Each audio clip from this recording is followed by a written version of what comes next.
Hello， 大家好，欢迎收看北京视频。平时草家做饭肯定少不了放上一点这个五花肉。那么今天呢，就跟大家来说说买回来的这个猪肉啊，千万不要放到冰箱里面，这样就大错特错了。我们需要多加一步，这样咱们这个猪肉啊，保存1年口感都是非常新鲜的，而且也不会变质。那到底该怎么做呢？我们一起来看一看。那很多人买回来一大块猪肉啊，就会一股脑的塞到冰箱里。那等到下一次解冻的时候，解冻时间会非常的长，非常的慢啊。还有一点呢，就是这个猪肉呀，我们不可能一大块猪肉一次全部吃完，那剩下的呢又会直接放到冰箱里再次冻起来，那这样解冻又冻上，冻上呢又解冻，来回的倒腾几次之后啊，咱们这个猪肉就会失去原来的一个口感了，口感会特别的柴，而且呢也会硬硬的，没有任何一点肉的口感，营养成分呢也会大大的流失。所以啊，咱们需要进行一个处理加工一下。根据咱们家的人口多少，我们把买回来的猪肉啊分成这样一小块一小块的，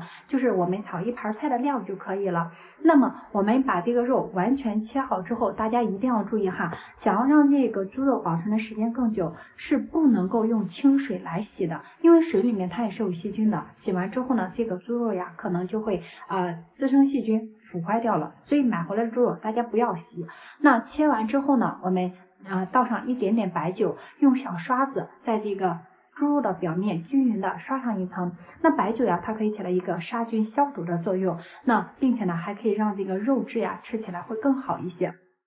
全部刷完之后呢，在这个小碗里倒上一点食用油，用小刷子沾上这个食用油，把它的表面全部刷上一下。猪肉、猪皮，如果是五花肉有猪皮的地方，大家也不要忽略掉了，就是把整个肉啊全部都涂抹上这个食用油。食用油呢，它可以很好的包裹住这个肉里面的一个水分，在后期冷冻的过程当中呢，不会让水分流失，吃起来自然口感也不会变柴了。那么全部涂抹完之后呢，准备一个保鲜膜，把这个肉呀是一小块一小块的用保鲜膜给它包裹好。包的过程当中，如果有气泡呢，也一定要把里面的这个空气全部挤压出来。那么需要给它营造呢一个这种真空的状态就可以了。那么一个一个的全部包好之后，放在一个大点的塑料袋里，直接再放到冰箱的冷冻层里面，这样来进行冷冻。我们在吃的时候呢，吃一块拿一块，随吃随取，非常的方便。那像这样我们在后期解冻的过程当中啊，时间也会非常短，几分钟就可以直接把这个肉给切开，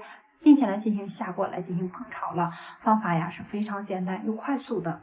以上呢就是今天给大家分享的内容，还想了解更多，记得关注我，咱们下期再见。